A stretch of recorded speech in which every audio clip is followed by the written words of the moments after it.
Hello, Paul. Good afternoon, everyone. Good Good afternoon. afternoon, sir. Okay, can we start? Yes, please, we can start. So our colleagues that are joining one after the other. So Okay,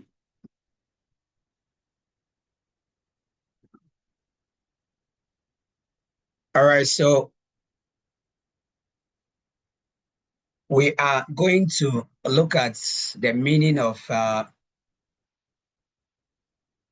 ports because the whole course is about port operations. So we need to understand the meaning of ports. So we look at the definition of ports, then we will look at the functions of ports. So when we discuss the functions of ports, then we look at the types of ports we have. Then after that, we will consider the port value chain. Then finally, we will look at the role of ports in international trade. So once you are doing this, one may ask you, when we talk about ports, what is the meaning of ports, or how are you going to define ports to a layperson to actually understand what ports is all about? So when we talk about ports,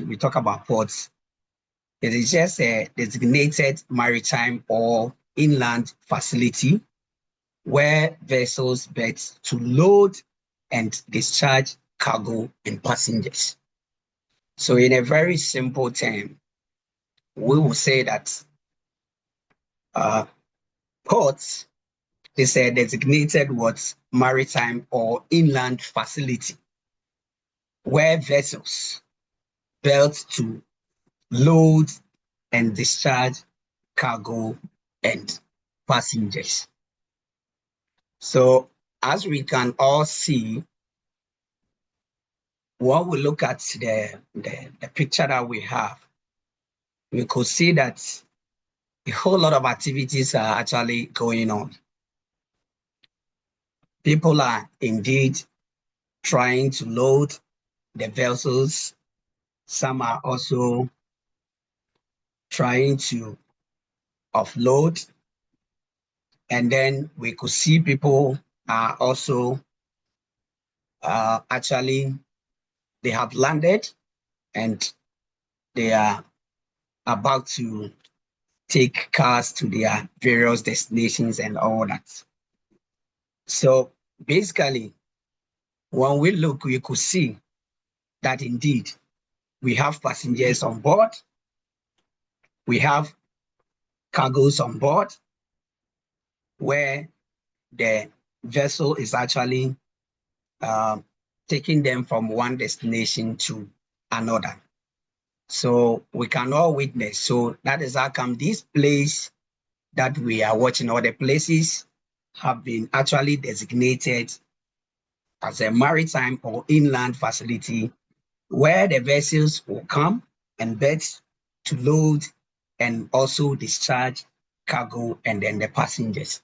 So once we've landed over here, passengers will just um, get down and then they go to their various places, and then whatever that we need to also make sure we are discharging over here, we will do that. So when we look at a port, indeed, it is serving as a critical interface between the sea transport and land-based transports.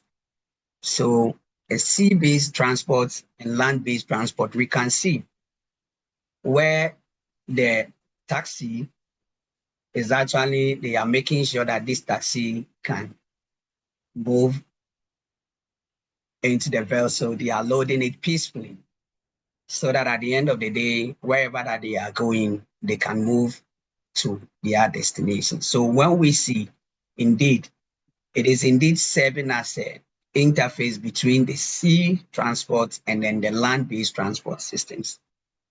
So We have places that you just have to take a car, and when you get to that place, you need maybe you may need a canoe, or others may need a ship to be able to continue their journey to the other end. Others may also use railway to get to the place, and then because they don't have access, there is sea all over, or maybe a river.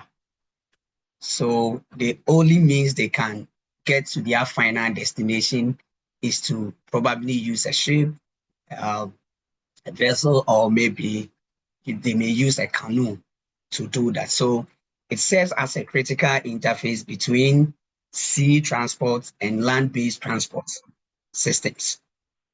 Okay.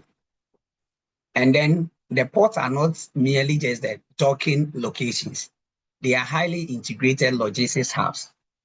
So that is actually facilitating international trade.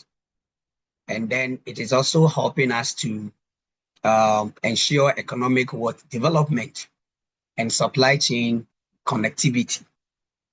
So when you are in Ghana and you want to buy from a supplier, maybe in China, you can procure, and then they will tell you on this date, we are going to ship your goods to maybe Tema Port or Takrady Port.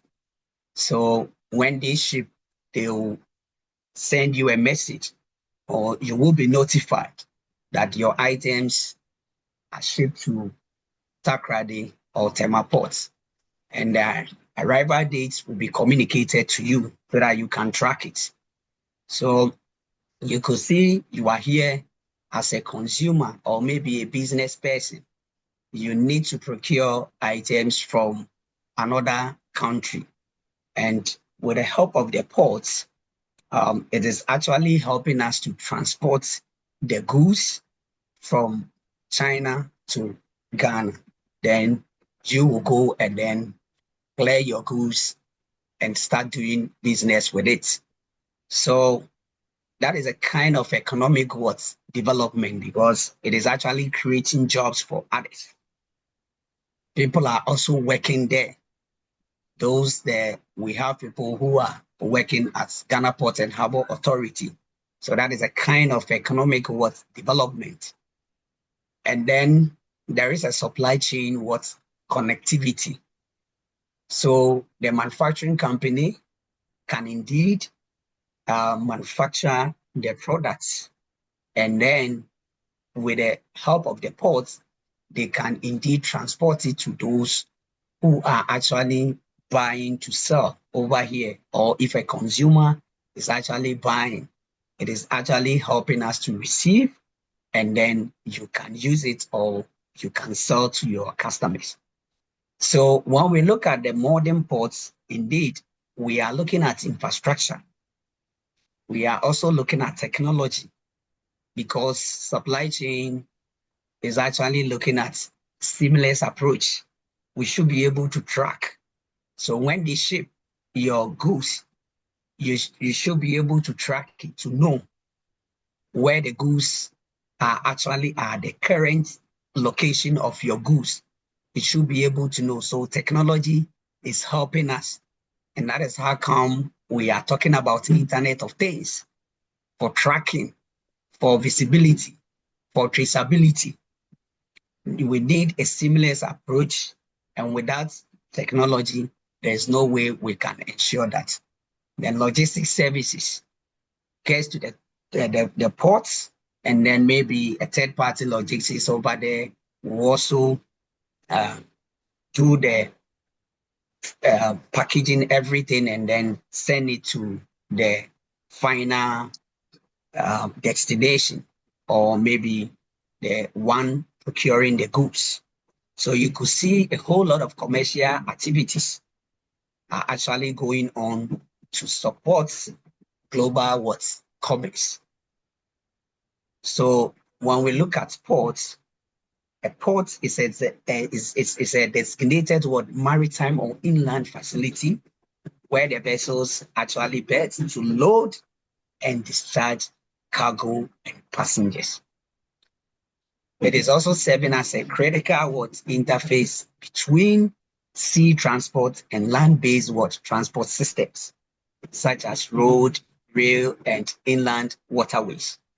So ports are not merely just the docking locations, they are integrated logistics hubs that is actually facilitating international trade, economic development, and supply chain connectivity. So the modern ports that we see are actually looking at infrastructure development. They are looking at how best we make good use of technology, how best they can serve the people very well, logistics services, and also customs administration. So in the clearing what we need to go through, we are doing our best to serve our people well. So the documentation and all that, customs division will make sure you have the right document indicating that you are indeed the owner of the goods and you need to go and clear. And then there's actually supporting the whole commercial activities because we have third-party logistics over there. They are ready to transport it to the consumers or to the customers or to the buyers. So you could see it is actually creating jobs for a whole lot of people to get something doing. And it is actually supporting global commerce. So that is the brief meaning of ports or definition of ports. Any question? If there is no question, then we can look at the core functions of ports. My class rep, any questions so far? Sir, I'm following, sir. So we are following. Okay, so I can continue, right? Yes, sir. Thank you. All right, thank you, Bob. So please, when you have a question, just let me know. Yes. Okay, thank you. So we look at the core functions of ports. And per our definition, and even when we look at the pictures that we see, we could see indeed there is a cargo port handling section. We could see there is going to be a vessel service. We could see we need storage and warehousing. We could see we need customs and regulatory processing.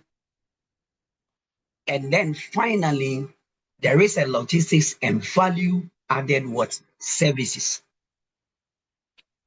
So when we talk of the cargo handling, we know that indeed the ports is actually helping us providing the facilities and then the equipment for loading and unloading the cargo. So when we could see equipment like the cranes, we could see the tower cranes over there. And the tower cranes are what they are using to offload and also to load. We may have forklifts around to also assist us to do that. So when we talk about core functions of ports is actually performing several essential functions. And one has to do with cargo handling.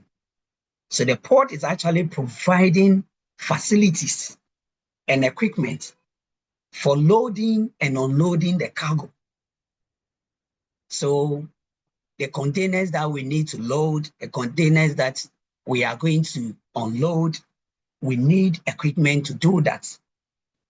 When there is a bulk cargo like this oil, grain, minerals that we are transporting, we need to make sure that when we import and they arrive, we have to make sure we are unloading everything. When we are also exporting, then we have to make sure we are loading. We have to load. Then some instances, we may also break bulk cargo. So where maybe the entire quantity is not going to one destination, So there is a need for us to split it. Maybe 5,000 tons is going to US and 3,000 tons is going to China. So we just have to make sure we break the bulk of that cargo. And then we could see a function like the roll on, roll off. That is the roll cargo. So we could see, when we look at that, we could see that the cars and then the wheeled containers, we try to move them, we load them onto the vessels. So what are we doing? So in that case, we could see here what the car is actually going on board. So that is the roll on and then the roll off of the what's cargo. So a container will come and then we have cars fully packed in that container, a full container. So we see that we drive the cars in and we pack them well. And when they arrive, we make sure we are also unloading everything. And over there, they have to move. So the wheeled ones will just drive to the right location, the right place, and then we can transport it. So that is the cargo handling aspect when we look at the core functions of the ports. Then we move on to the vessel services. We do a lot of the service to the vessels, because when it comes, sometimes there is an issue we need to repair. We have a team known as the bunkering who are actually responsible for fuel supply. So we need to supply fuel to the vessel so that they can indeed operate. So we have vessel services that we embark on. So that is also a function. So when we look at the vessel services, they are specialized marine support. Please, if you think your place there is noise, mute yourself.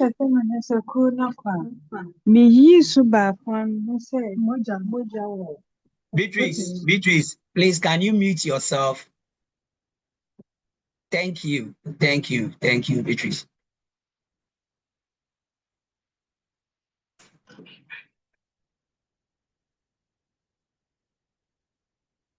Okay, so we look at the vessel services.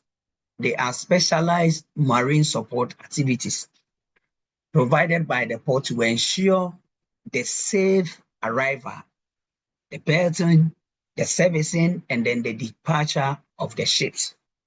So these services are critical for maritime safety, operational efficiency, and environmental protection. So when we look at ports such as the Ghana Ports and Harbour Authority, they coordinate these services to guarantee smooth marine operations. Okay, so they may look for the pilotage, the towage, the mooring, the bunkering, and then the ship repairs. So these services are there to ensure safe and efficient vessel operations. So we look at the vessel services. Then we can move on to the storage and warehousing. Yes, so when we come to the storage and then the warehousing, the port is actually providing a temporary storage for the goods. So the goods that we may have in there, they may provide a temporary storage for the goods. So they have a container yard. They have a container yard where they are keeping them. They have warehouses that we know items or product that they cannot just expose them to the direct sunlight and all that. They send them to the warehouse. So we may even have our cocoa beans there till the due date that they have to actually ship it to the right destination. So they also have bulk storage terminals, and they also have transit shelves. So when we look at the core functions of ports, one also has to do with storage and warehousing. Okay, so after that, we have customs and regulatory what? Processing. So when you go, you need to go through administrative process to ensure that indeed you are the owner of the goods. So the ports actually facilitate trade documentation, customs clearance. They do inspection, making sure that indeed you are complying with the national and international what regulations. So if the goods that you are bringing into the country is something that the authority, the regulatory authority is not actually permitting you to bring it, they will inspect it to see if indeed what you are bringing into the country is actually a good thing that we can deal with, or it is something that the country does not permit us to sell or to trade with. For instance, we all know that sometimes people will try and then smuggling of goods into other countries. They have to pass through other countries, their ports, to be able to do that. So when we inspect and we notice that no, what you are trying to do is not a good business. The product that is items that you are trying to smuggle to another country, then we can confiscate it. And then if there is a need for us to destroy everything, we do that. So we can see customs and regulatory what processing that is actually embarking on inspection, that is actually making sure that you go through the customs or clearance so that you will not have issues. And then you have the right document supporting that indeed you actually imported the goods into the country or you are the one exporting it into another country. So that when there is an issue, it is easy for us to trace and track those who are actually involved. Then finally, we have logistics and value added what? Services. So when we look at our modern ports, it is providing packaging because when you want to transport, you need to make sure the goods that we are going to ship, we do the right packaging.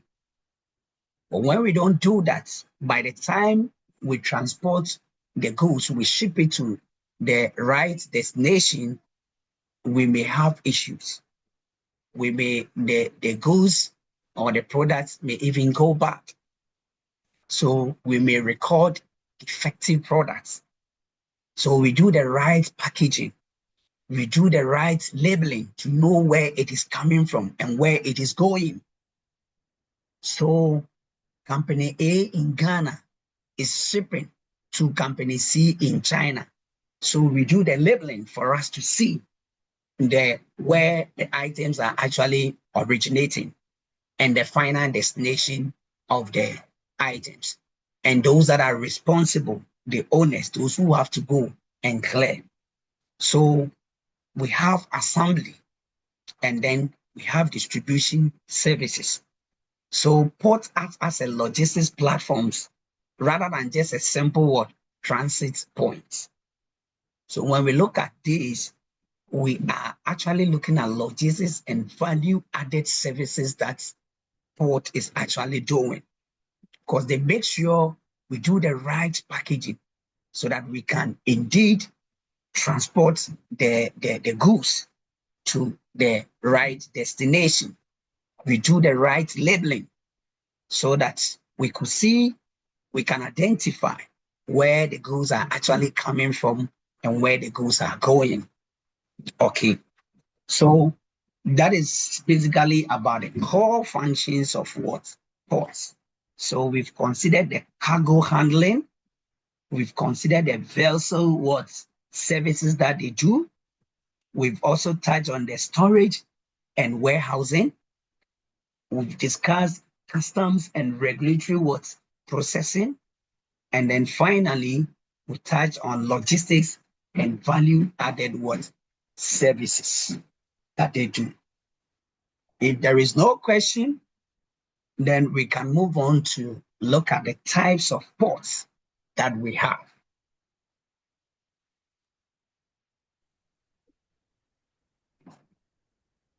Hello, sir. Yes, Paul. Hello, Paul. Hello. Yes. Yes, Yeah, I'm sir. Thank listening. you very much.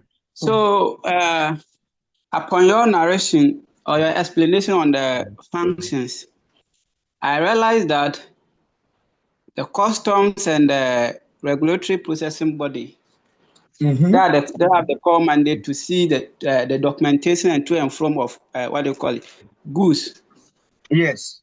to and from. So, but I've realized that most of the times Mm-hmm. there are goods flowing from the country to outside the country Mm-hmm.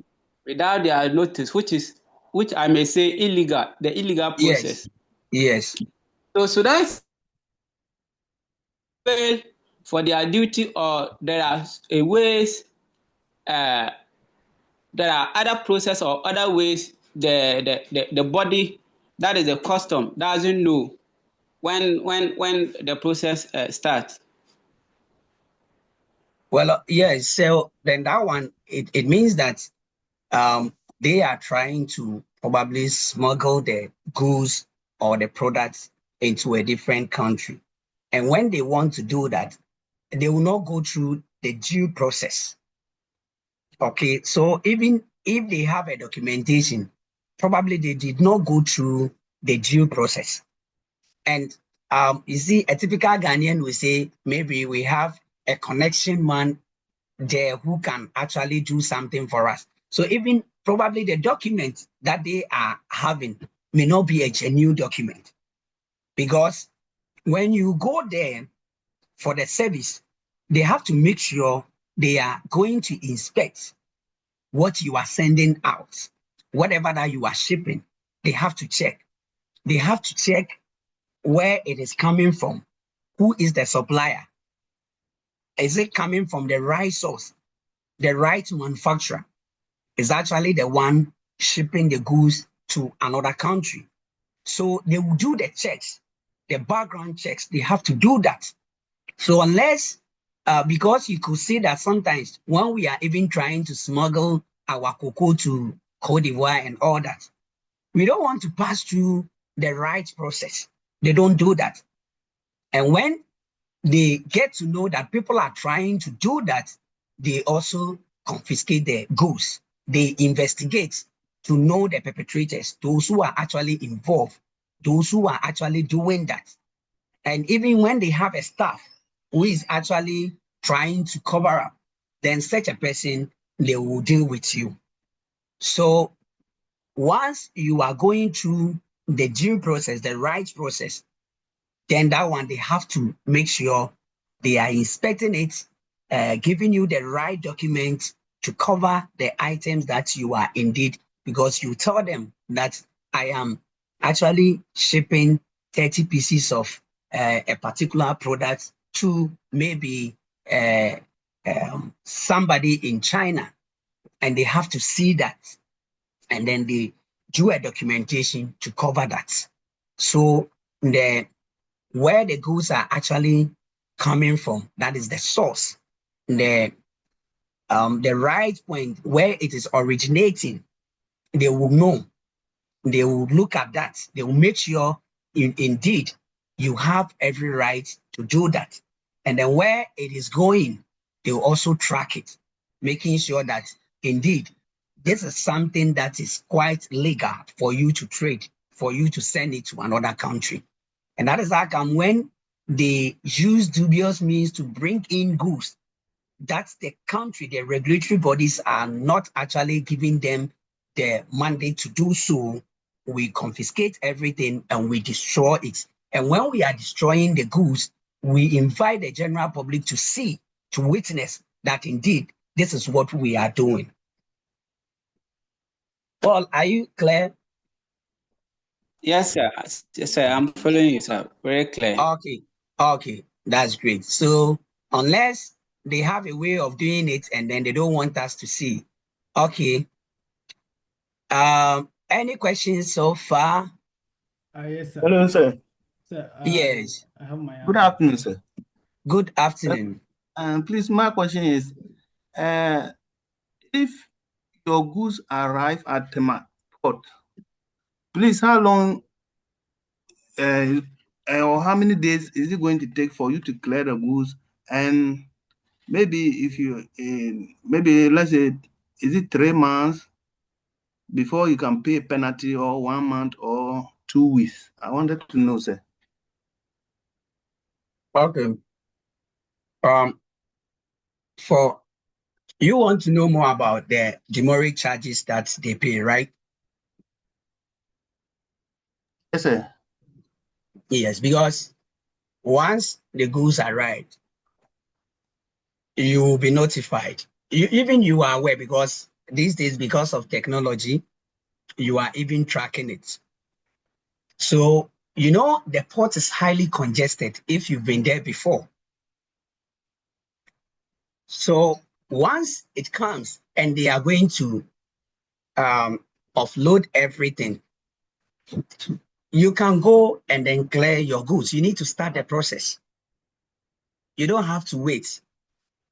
Unless the authority is telling you that, okay, due to 1 or 2 challenges, we may not be able to offload or unload the goods for you, then you have a genuine case. But once your goods are in today, you need to make sure that indeed you are going to follow up and then clear your goods. You don't have to wait for them to for you to keep the goods there before you say that, okay, I am going to clear my goods. Once it is coming, you need to also put measures in place to go and then clear your goods. So I understand, but I wanted to know the law or the port regulations. Yeah, that Maybe. one. Yes, the regulations will we will look at that and then we discuss it very well. Thank you, sir. Yes, because once it comes, you need to make sure that you clear, because if you wait more than 7 days, in some other jurisdictions, you have to start paying penalties. Okay, sir. Yes. And even in some places, 21 days, you are liable to be put on a uncleared cargo list. So unless maybe they have a genuine reason, okay, they have a genuine reason, yes, then they can, maybe when the goods came, you went there, but sometimes they may have challenges of even unloading the goods. So that one, they will assure you that maybe come the following day or maybe 2 weeks time, you have to come.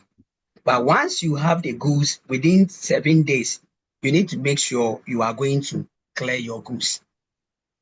If you don't go and clear it, then you start having issues with demurrage. The penalties, you start paying it. So we study the law. Others prefer 7 days that is the grace period that you are going to enjoy. After that, you are liable for penalties.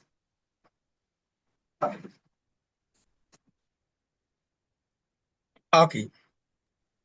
Sir, there is a question. I've raised up my hand, but Yes, hello. yeah, hello, sir.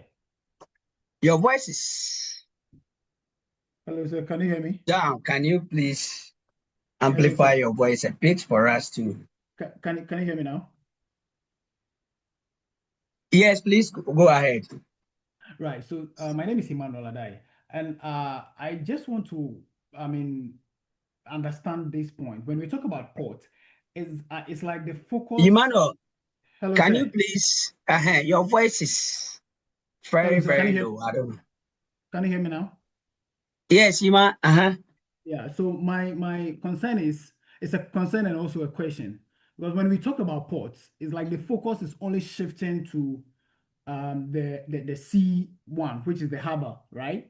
But in for the little understanding that I've gathered, because I'm in aviation, I can also see aviation in the air transport or the cargo at the aviation side is also playing a key role in it. But whenever we say port handling or port operations, it's like the focus is solely on harbor or the sea mobility of goods and services, right? So I just want to I just want to get understanding on that point. Is it for what port operation? Is it only for the seaside, or it includes even land and also as air operation, air cargo operation? Yes, so if you look at our earlier definition, you can realize that it is not just merely the docking locations, but we are looking at integrated logistics that is actually facilitating the trade and all that. And also, we are saying that it serves as a critical interface between the sea transport and then the land-based transport systems. So the road is there, the rail is there, and then the inland waterways is also there. So when we look at the maritime, we are indeed the concentration is actually on the sea and then the inland. The aviation aspect is also there, where you do cargo handling. But aviation cargo handling is when we look at the volume, you can testify that the volume is quite lower than the land and then the sea that we are talking about. So it is not like the aviation is not taking part. No, we do recognize the aviation over here. But that is also another thing that if you really want to look at it, we consider. That is how come we are saying that indeed it serves as a critical interface between the sea transport and land-based transport systems. And so we talk about the road, we talk about the rail, and then we talk about the inland waterways. But the air aspect, it is just you could see that because of the volume, in fact, it is even when you are transporting, we consider a very light items for the aviation side. Yes, sir. Yeah. So that is how come the concentration is dwell on the sea, the inland and all that, but not really because the air cargo is something that even you see you restrict them the even the kilo the weight that you will request that they can required for them to be able to bring on board so that they can send it. So unless there is an emergency and all that, then it's speed and all that, then we actually consider the air cargo. Yeah. Thank you. Okay. And also, I have a follow-up question. So when Randolph, your voice, if indeed you can raise your voice a bit, because hello, sir, can you hear me? Yes, I can hear you. Yeah, so I'm asking that so per your explanations, I also have I've done some little research about these port operations and stuff. So when it comes to the systems that are being infiltrated into the work or the operation of these works, clearing of goods and also the custom management things, are they the same, or for the aviation side there is difference? I mean, they have a different system for that, and also the port side they have a different system for clearing of goods and also these clearance things that you are talking about. Yeah. Hello, sir. Yes. Hello. So this is now Rindov. It was Ima who was on the line previously. Okay. I was just adding up that the processes are almost similar for the clearance of the air and the sea shipment. Only that the volumes from the air seems to be lower Lower, due to yes. cost and restrictions and weight restrictions of of the flights. Yes. So basically, you want to send something that is about 10 tons, and you'll be asked to split it into about 5 different parts because of the restrictions, the weight restrictions on the flight. So, Yes. but when it comes to the clearing processes, everything is almost the same thing, because you go use the same customs. You in Ghana here we use the ICAM system. You use the same ICAMs to process the inland, the sea shipment and the air shipment as well. So I think just because of weight or because of the importance or the volumes, we tend to speak more of the sea as Yes. compared to the air, but it's almost the same Yes. processes that Yes. they go through. Okay. Yes. Very well. Okay. Thank you. Thank you. Because customs are still over there to make sure you go through the due process to do the clearing. But when we look at the entire globally, 80% of the global trade by volume is transported by sea. 80% is by sea. So you could see that aviation, the volume over there is quite minimal. Very, very, very small. Yes. Okay. So are you all okay now? Link bell.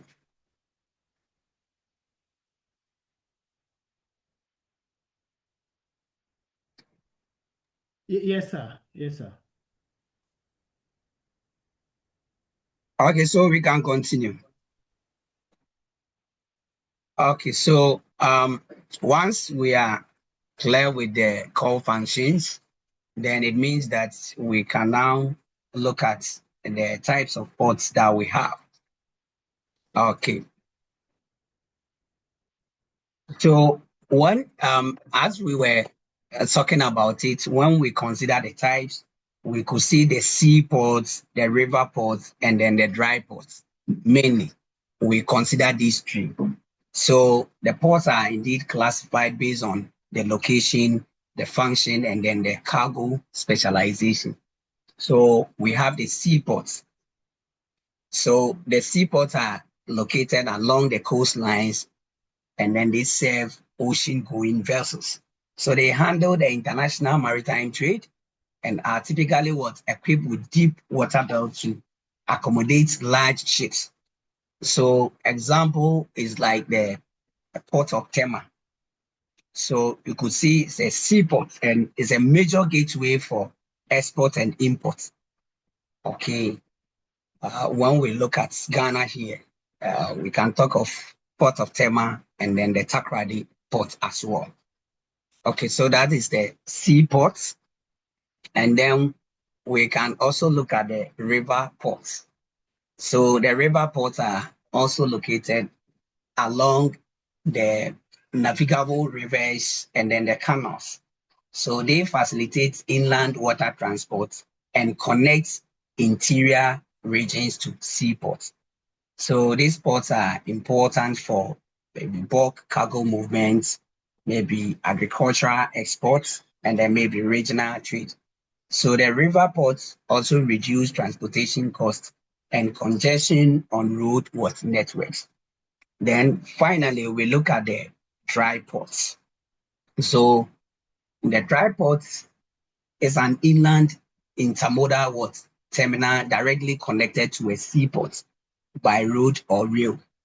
And it operates as an extension of a seaport, providing customs clearance and cargo handling services away from the coastal ports. So when we look at the functions of the dry ports, it includes reducing congestion at the seaports, uh, bringing port services closer to inland customers, and then improving cargo distribution efficiency. So dry ports enhance hinterland connectivity and trade facilitation.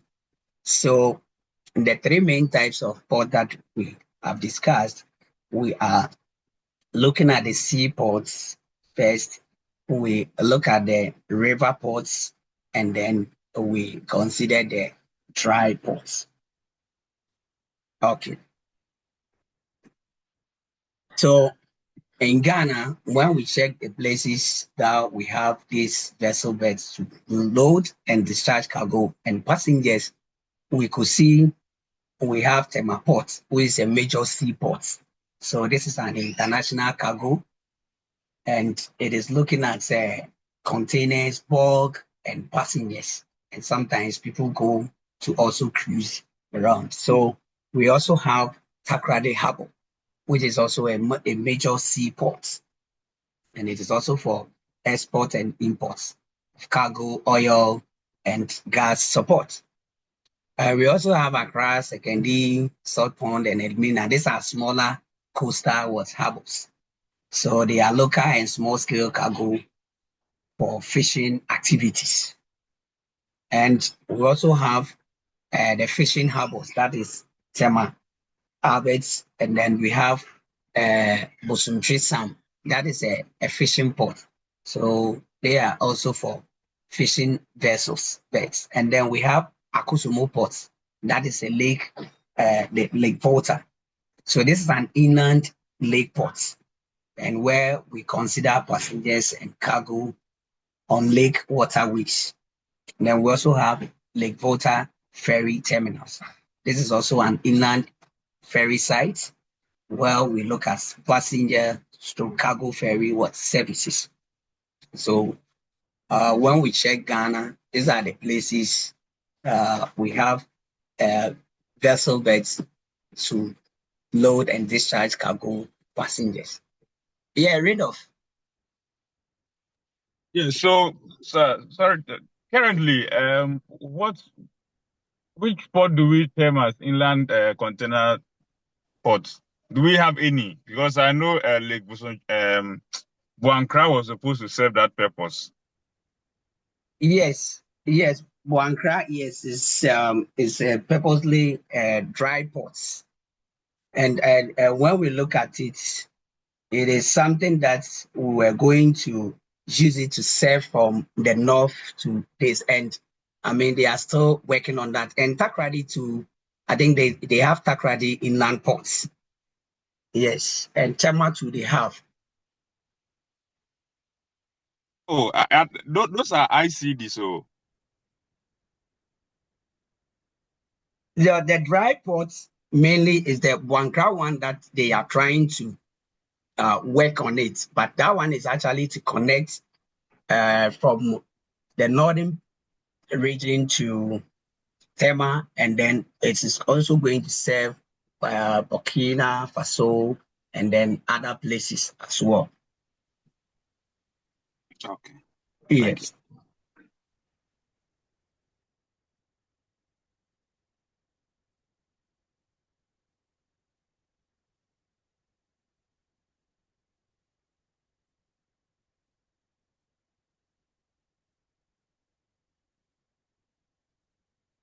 Okay, can we look at the value chain aspects of our ports?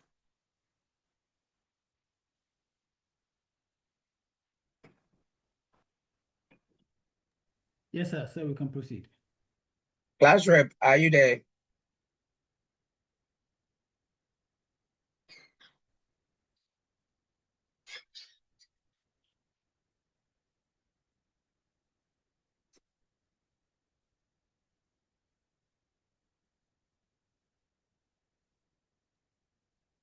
Okay, so we can look at the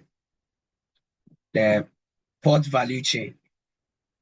Okay, so when we talk about the port value chain, we are simply looking at the sequence of interconnected activities that is actually creating value in the port operations. So this is actually making sure that we integrate the various stakeholders and then the process from the vessel arrival to the cargo delivery. So we could see a whole lot of interconnected activities. So once the vessels actually arrive, we need to make sure we are going to embark on the pre-arrival activities. So we look at the shipping line booking, we look at the documentation submission, we look at the customs pre-clearance, and then we look at the beltworth allocation. And then we consider the vessel handling. So this is where we consider the pilotage, and then the towage, and then the berthing, the loading and unloading, safety inspection. So we are doing all this to make sure that indeed the goods will arrive in a very good condition, so that the right value can be created for the people. Okay, so we also do a very good cargo handling and storage. So where we have to do the yard stacking, the warehousing, and then inventory management, we do that. And then customs and documentation will make sure they inspect the cargo. You do your duty payment, and then they give you your clearance certification. So the certificate that you need, clearance certificate, will be issued. So the customs will do their cargo inspection. They do their they make sure the duty payment is done, and then when you do now, the clearance certificate will be issued. And when we do that, then we move on to hinterland transportation, where we consider the road transports, the rail transports, then inland waterways. So then we look at distribution to the final destination. So each stage adds value by improving efficiency, reducing the time, and ensuring compliance. So coordination among the shipping lines, the terminal operators, the customs authorities, the freight forwarders, and then port authorities is actually essential for seamless value creation that we do. So we embark on all these activities to make sure that indeed we are creating value for us to deliver the products or the goods in a very good condition. And then when we do that, then finally we look at the role of ports in international trade. So as I said earlier, you could see that over 80% of the global trade by volume is transported by sea. So we could see the role of ports in international trade. It is not something that we can take it for granted. So ports are quite vital to global economic systems, because over 80% of the global trade by volume is transported by sea. So the port is serving as a gateway connecting national economies to international markets. So when we look at the role, the first key thing that we can consider is the trade facilitation. So the port is actually facilitating import and export activities by providing infrastructure for cargo handling, customs processing, regulatory compliance, and efficient logistics services. So efficient ports reduce transaction cost and enhance trade competitiveness.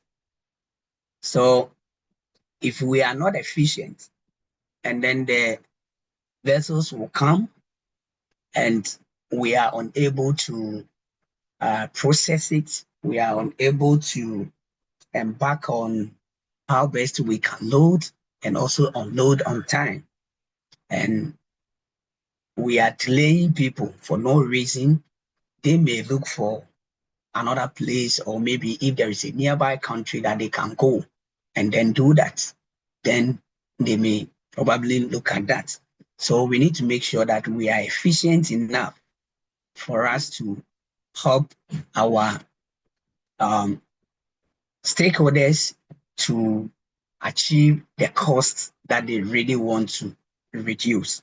And then at the end of the day, it is helping the nation to also gain a kind of competitive advantage, because there was an issue between then Gambia, and then Senegal ports. And you could see that Gambia, it takes time for them to clear. But for Senegal, they are doing very well. So those people in Gambia who are actually importing goods from outside will rather send their goods to Senegal, and then they will go and clear the goods from there and bring it to their country to sell. So you could see that because the Gambia port is not efficient enough, they are not actually getting that kind of competitive advantage. So they are finding difficult to compete. And sometimes because of the costs that we are all trying to reduce it, if the cost is too high, that is how come people will also look at how best they can clear their goods at Togo instead of Ghana, because that is far cheaper than what we are doing here.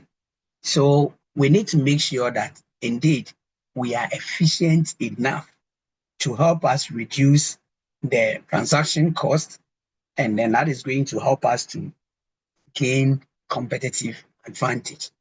So even if we have other countries that are actually offering similar services, people look at our efficiency sake and patronize on our services rather than going to Togo to get service from them. Then there is another role is economic development. Economic development. We are talking about unemployment and all that, but ports has the tendency to stimulate economic growth by creating employment. It will create employment. It will attract foreign direct investment. Once we are doing well, people who are ready and willing to invest their money will come and then invest it, because they know that when they invest, they can really, the payback period, the return on investment is quite good, and they will do that. And then it is also going to support industry development. So once we are looking at how best our industries will develop, then the port is playing a critical role, because the goods that we are actually importing into the country, and then goods that we are also exporting. So if you have a company here which is actually exporting the goods, it means the port must be efficient enough for that organization to achieve a very good economic development.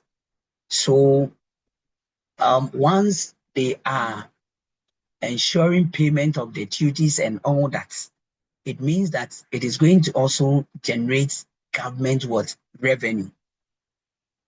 So when we look at our GDP, then the port is actually playing a significant role.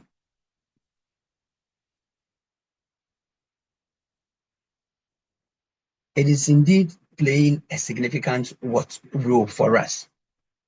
So if the port is actually functioning well, is very efficient, then indeed it is helping us to achieve economic development, because the port will stimulate the growth of the economy, and we can create more jobs. For instance, the Wk1 that we are doing, when we finish now, we are going to employ a lot of people to work over there. Even now that they are still constructing it, people are working there. It has created jobs for others. So once we are done and it is operating fully, and it is going to serve Burkina Faso and all that, it means it is indeed going to create jobs. And this is helping us to reduce the unemployment problem that we have in our country.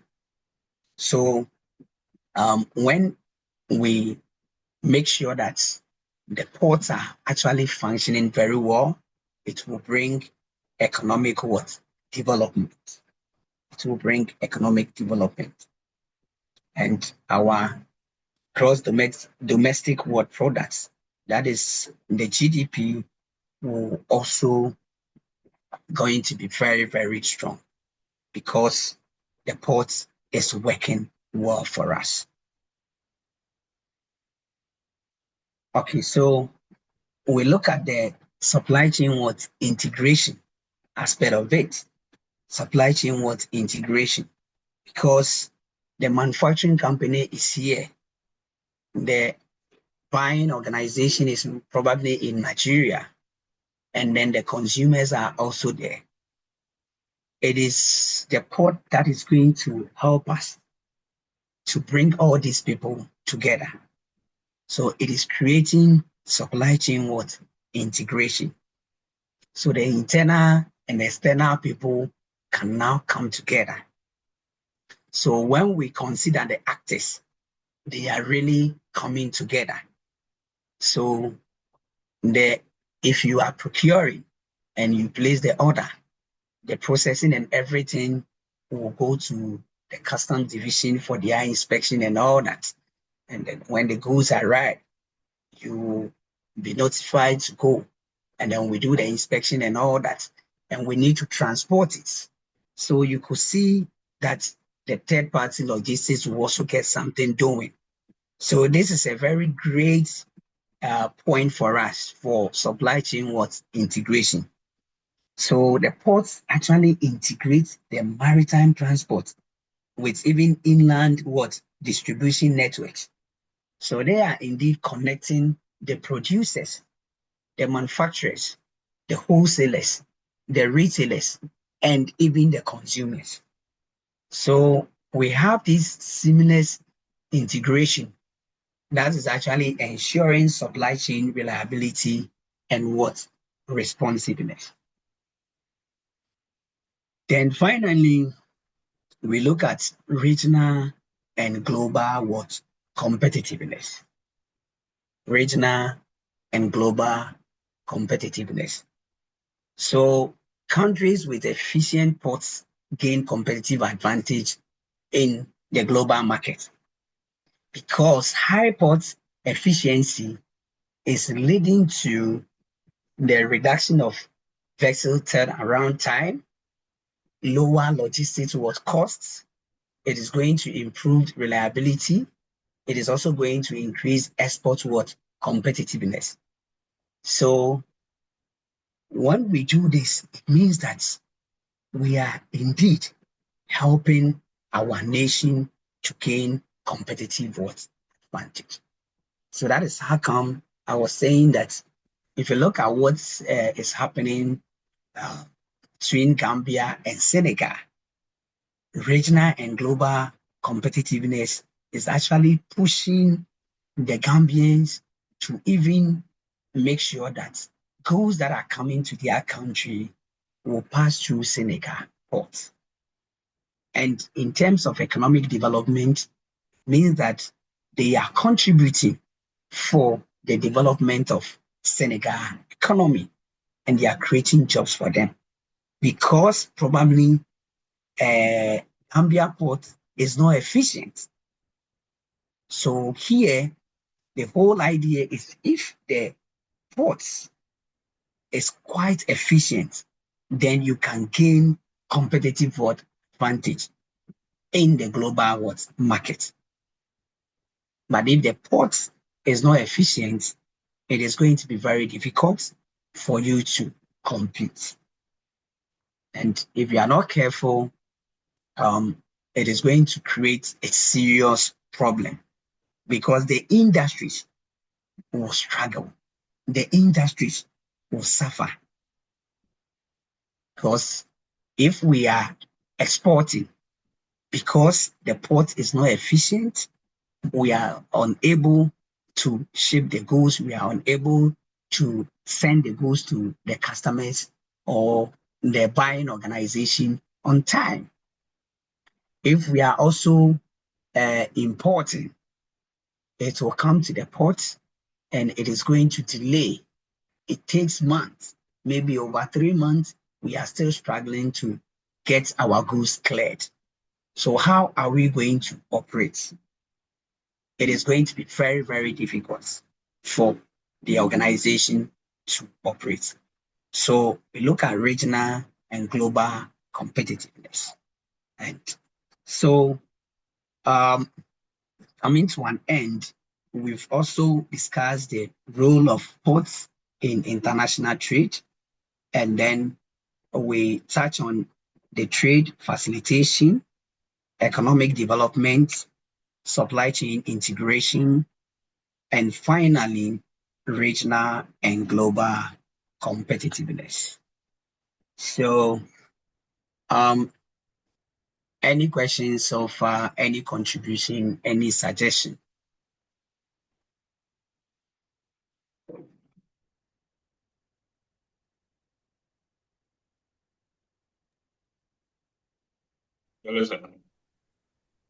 Yes, Paul. So please, I think it's Mr. Randolph. Mr. Randolph, go on, please, before. Yeah, so just as comparing Gambia to Senegal, I think we may also have the same issue with Cote d'Ivoire for the interlands, the Mali, the Nigers, and then the Burkina Fasos. Fortunately, Burkina and Cote d'Ivoire has an issue, so most of their shipments are transited through Tema. Okay. We have the facilities because of the MPS operation now.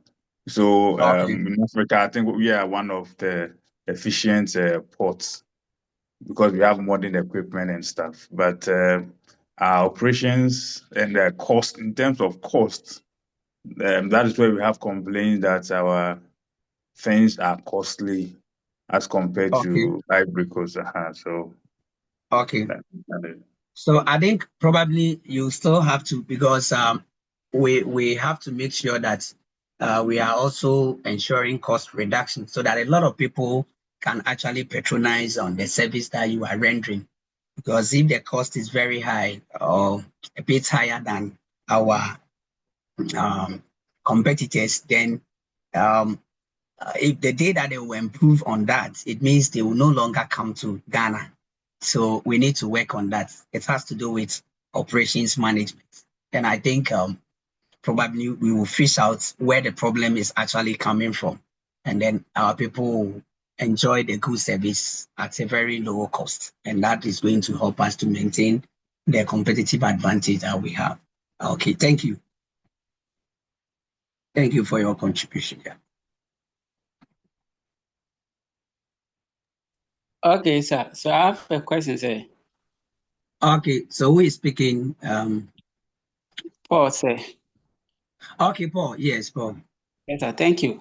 So I want to know, in recent times or for years, you've realized that anytime there's always a congestion in the port, in the thermal port or the Yeah. harbor. So as a country, can't we consider or have a way to create other port? Let's say if the airport is very difficult or we cannot use the airport as the harbor, can't we use a railway port system like Morocco so that it will fasten or decongest the harbor or the port, the seaport, for us to, in order to avoid the smuggling. I've realized that most of the smuggling issues or the illegal passing of goods system issues is always come because of the congested nature of the port. So Okay. can't we, as a nation or a country, can't we use a railway system to decongest this?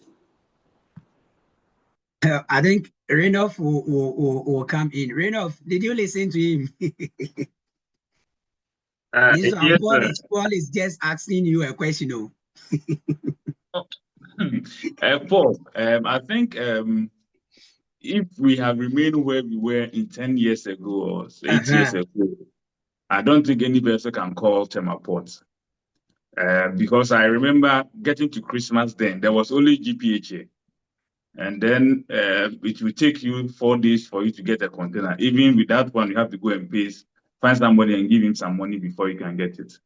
So with the introduction of Meridian Port Services, we had the load shed between the GPHA and Meridian Port Services. That's when they had the phase 1. Okay. Now they moved to phase 3. Now we call that Phase phase 3. 3. Okay. And they also have a bigger yard now. They've extended the sea. They created a new terminal on its own. But then the challenge here is they also be doing this transit hub where vessels drop their boxes and then another vessel will reconnect and pick it up. So that has also eaten into some of the spaces. But prior to that, there were ICDs that were operating, MCS. There were about 5 ICDs, but because of phase 3 or terminal 3, all those ICS have been closed down. So you only have NPS and GPHA. So you realize that the NPS side are very efficient. They use modern equipment. Sometimes the security gate, there's no human interface there. Everything is computerized. But the Gapua side, that is where all the problems lies. Because they are supposed to move the containers from the NPS side to their end. And Gapua, everything is manual. Everything is manual. So that is where we are having a lot of challenges. And the transit are coming in, in volumes. And they are preparing. Actually, we even give them a proposal to do a rail for them, and because nobody's getting some kickback and stuff, so it's never materialized. So but Gapua had a land elsewhere that they wanted to use as a terminal for the transit boxes. So we are looking maybe this year or next year, they will try and do that. Then that will reduce the congestion. Because of the close down of the ICDs, now there are a lot of congestion. And we should expect them because more volumes are coming from Burkina Faso. So basically, that is why. Yeah, is the same thing happening in Takrady or for Takrady? it's a bit okay for now. Takrady will be a bit okay because they currently have a new port ICD now that they have commissioned. Yes. So that was just like when we had our first NPS in Tema. Yeah. So they also have a new one there. So the situation and for Takrady, you don't expect so much containers because you don't have a lot of vessels calling there. But they have an ICD now, so they should have a controlled system. And operating in Takrady is a little, I don't know, there's a lot of trust in Takrady than in Tema. So their processes are seamless. It moves faster than from Tema. And Takrady is export-based. So most of the imports are in Tema.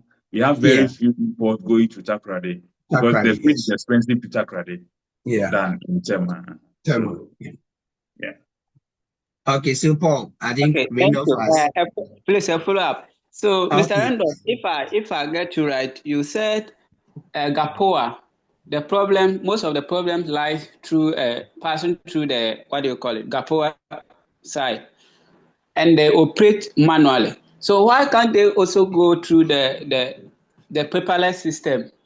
Use the paperless system so that it will run smoothly. What is their challenge, please? That's a government institute too. So Paul, you see, what he was saying is about even the equipment that they are using over there. So not solely about the paperless, or maybe, but he's telling you about how some of the equipment that they are remote control. So you don't need human intervention to actually to work. It is highly automated and it is helping them to work on time. But the manual process is not necessary about the documentation. But this is a investment that the government has to do. Okay, so that one, he will not be in a position to answer for now because the government has to come in and then, or maybe we may get some foreigners who are also ready to invest because this is a very capital intensive kind of project we are talking about.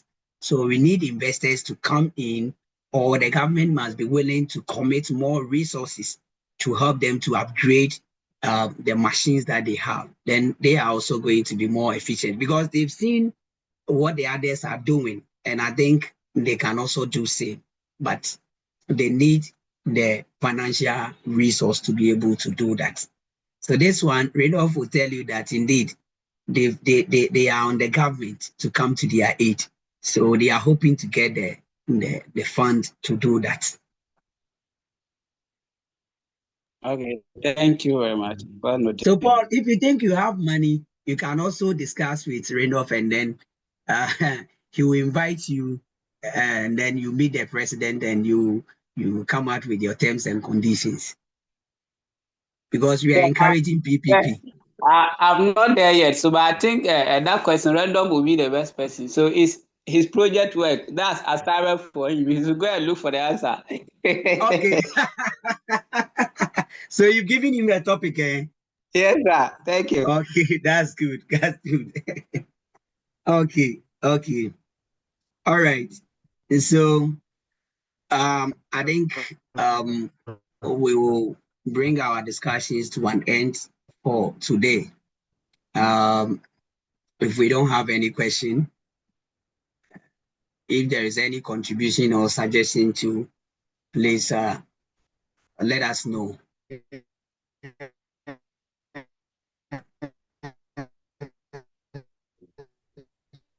Hello, sir. Okay. Hello, sir. So, hello.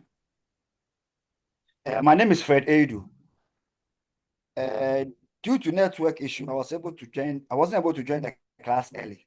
So I came and met a core function of port. I don't know if you can do me a favor and highlight on from the beginning to the core point. From the beginning. Yeah, I came and I was having a network issue. So I came and joined the class when we were lectured on core function of port. Yes. So are you saying we should go over or do you have a question? No, I don't have a question. I'm just okay. You were pleading if we can go over. Yes, sir. Okay, yeah.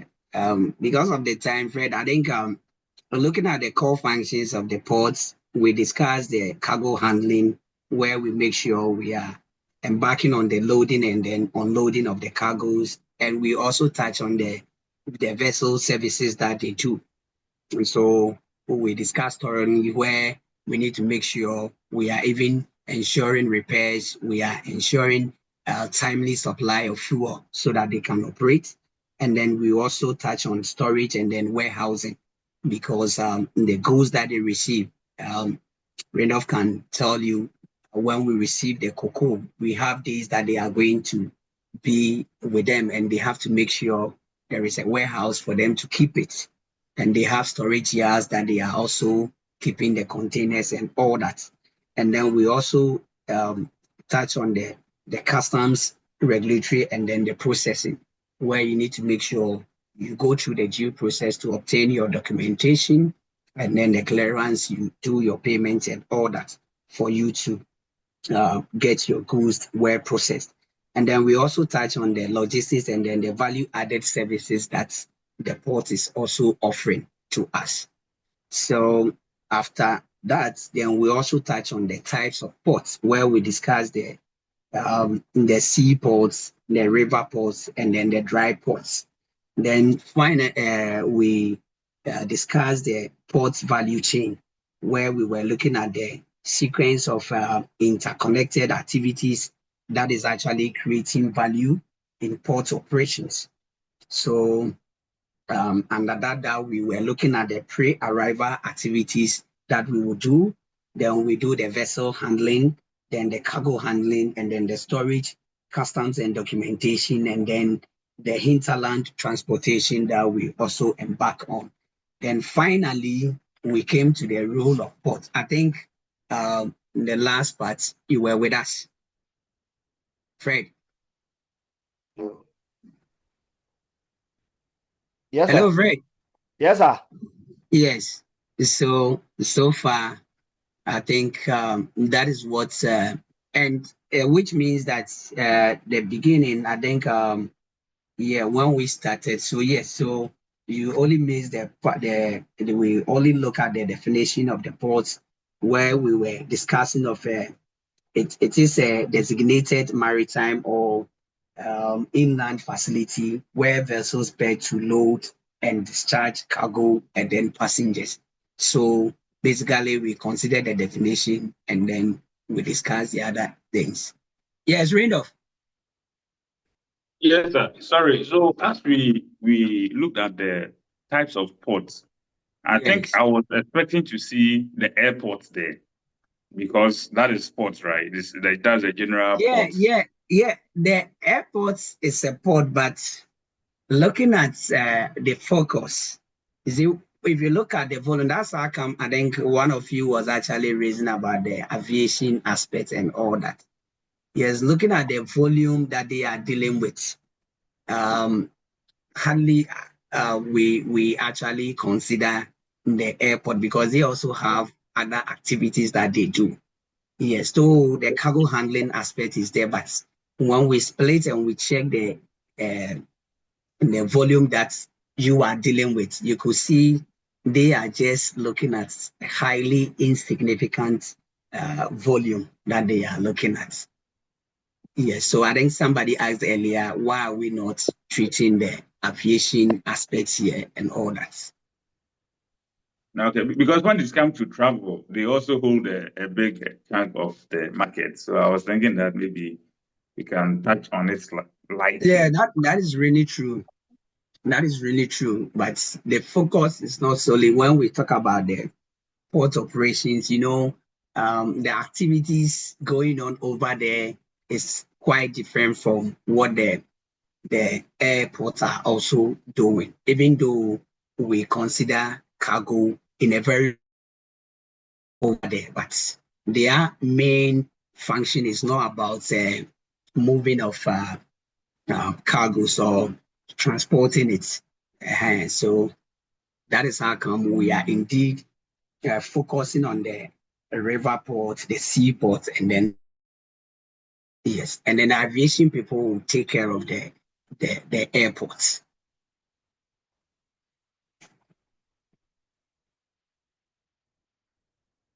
Hello, sir. Yes. So please, Ghana as a country, I want to know the measures that they can put in place so that we can be operating a duty-free port.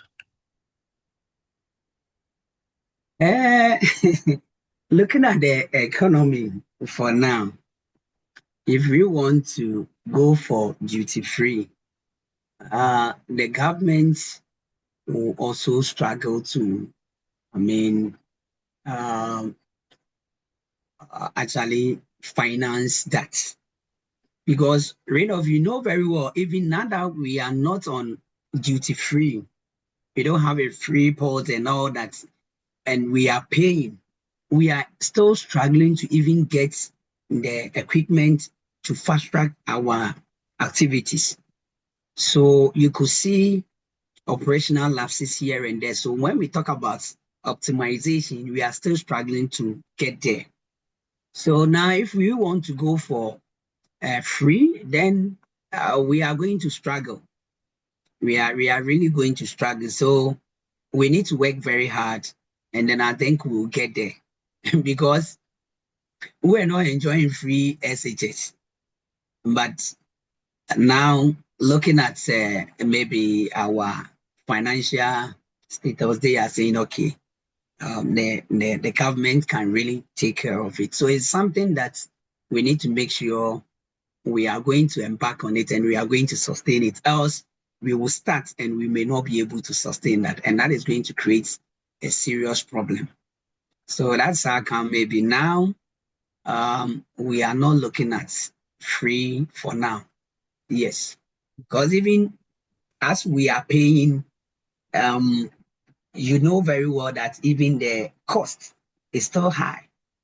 It means that we have operational challenges, we have operational issues that we are dealing with. So if we want to go for free for now, the country will struggle. Yes, the country will struggle. So maybe it will take time for us to consider that. Yeah. I think what you are saying, I think is true, but I don't want to believe that Togo is Far better than us. far better than us. And Yes, at the it's true. same time too, I think some of the activities people are looking for maybe their own selfish interest, Mm-hmm. because per what I'm saying, that consider the revenue, Mm-hmm. the duties that we are supposed to uh, take it, then we'll collaborate with the business people, then things will be going free, then we are losing the revenue. So in this case, it Yeah, will that take a is. long time for Mhm. us to have the free port.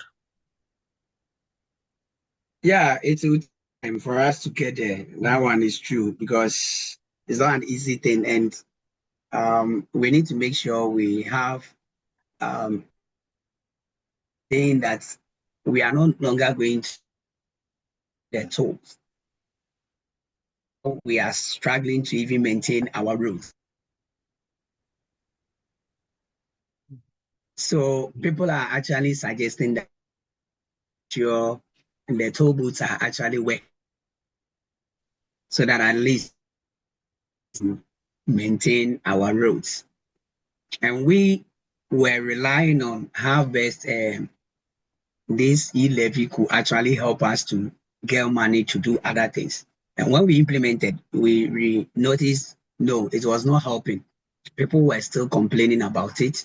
And this government is saying, no, we cannot continue to um, do that.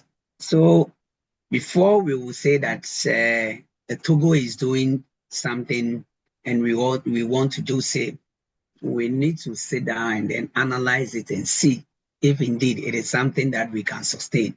Because if Ghana Port and Harbour Authority is actually having challenges, then going free will be an issue. So the management and then the authorities will sit down, look at it, and say that indeed it is something that when we start, we can really sustain it. Uh, if not, we will not go there. Okay. Thank you, sir. Thank you too. Okay, so Nyakon, I think Yes, sir. Sabote Kofi, right? Nyakon, are No, Yeah, you so done or you still have something this to is say? this is Rafa Nyako. Okay. Yes. So I want to clear some misconception about when they say um duty-free ports or free ports. And Atimbiok made a reference to Togo. So I want to put on records that if they say duty-free or the port is free, it doesn't mean that once goods are imported through Port de Lomé, everything is free. No. Yeah. So there is this thing out there that if Togo is even able to do duty-free, then Ghana should be able to do so. That's not the case. Randolph will, confirm that Maersk Line, if they are selling to Togo, there is an import administrative charges that they apply on the containers. These are charged, paid by the importers over there. I am working in Ghana, Togo, Benin, Ivory Coast, so I know all the port administrations. Duties are paid on goods that are imported through Togo.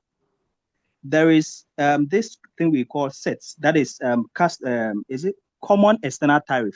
That is the HS code formality.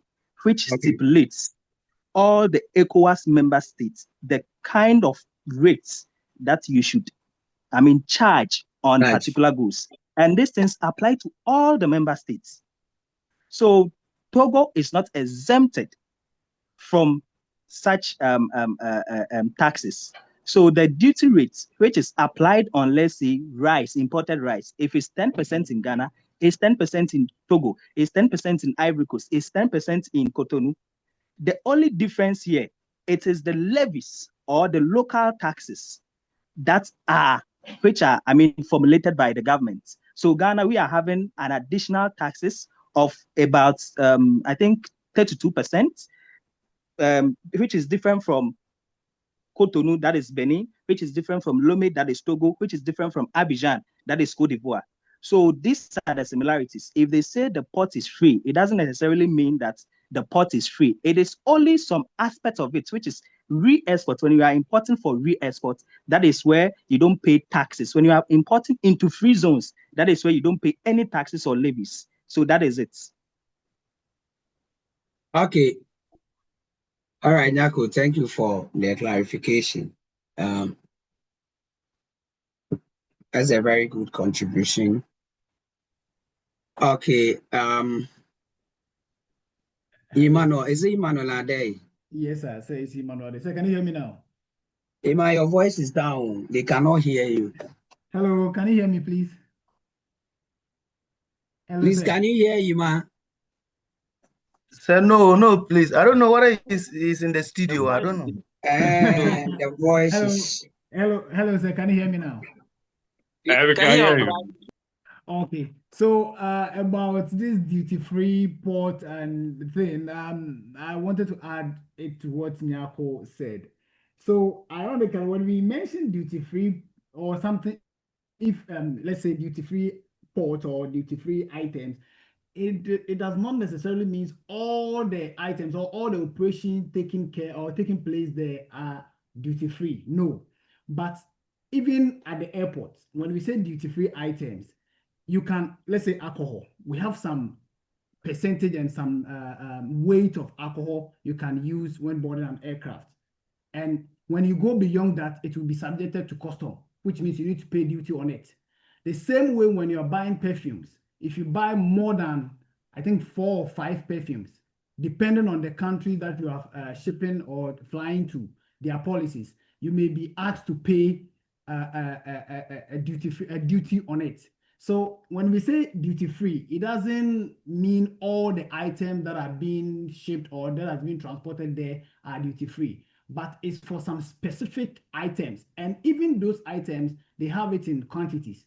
You cannot, the fact that it's duty free doesn't mean you can carry more than 20, more than 30, and then take it there. No, you have limits. So just to add up to what Nyako said, the explanation he gave.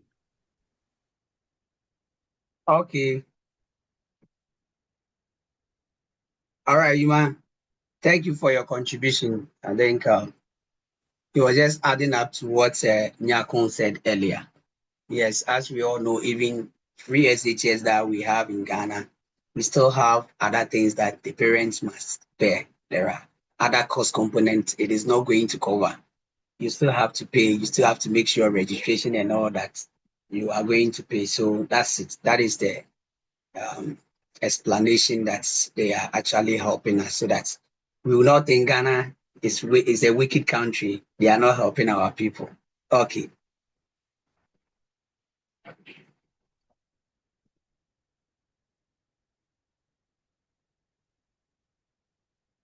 All right, so can we now close and then go and enjoy our Sunday? Okay, thank you very much for your time with us. So, but please, I want to know whether you will share the slides with us through the LMS, and if there is a model. Okay, so the LMS, I think I've not registered. I don't know, so but Paul, you sent me a message earlier, right? Yes, sir. Yes, so I think I can share with you, then you share with the class. Yes. I'll do that. Okay.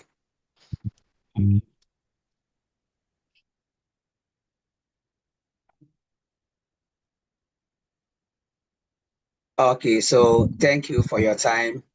God willing, next week we'll meet. Bye-bye.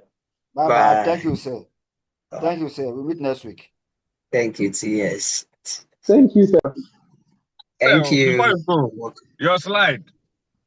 Yes, I'm going to share with Paul. So Paul will share with you. But your slide is confusing us. So we are with GCTU.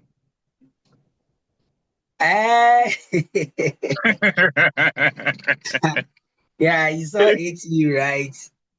Yeah, we saw Yes, ATU. yes. We'll talk about that later. Okay, sir. Okay. Okay. Have a good day. Thank you. Same to you. Thank you, sir. Thank you, All sir. right. So bye. Bye, sir.